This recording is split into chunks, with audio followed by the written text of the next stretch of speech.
Recording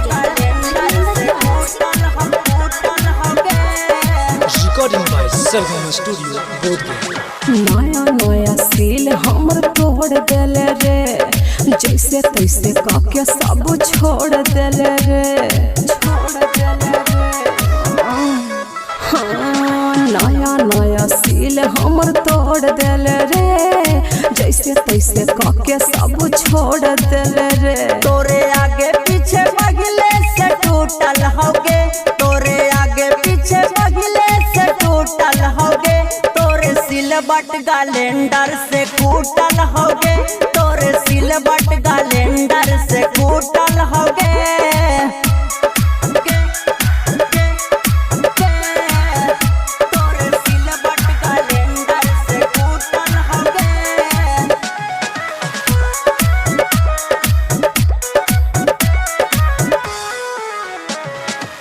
हमर समान सत मोल नइखे, पहिले से एकरा में होल नइखे।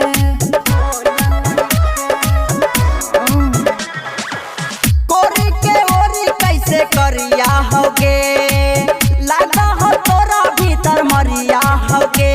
इता दोसरा के छेनी से फूटल होगे, इता दोसरा के छेनी से फूटल होगे, तोरे सिलबट कैलेंडर से कूटल होगे, तोरे सिलबट कैलेंडर से कूटल होगे।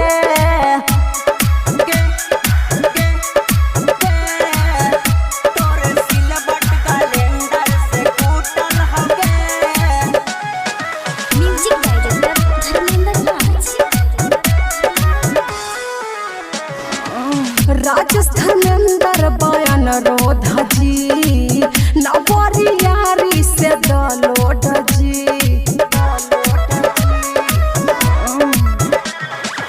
मिलल जोगाड़ ऐसन पहिला बेरी, और उछला से कराबावल करी। दोस्त हमारा ना दिखाए कर लूटल होगे, दोस्त हमारा ना दिखाए कर लूटल होगे, तोरे सिलबट कैलेंडर से कूटल होगे, तोरे सिलबट कैलेंडर से कूटल होगे।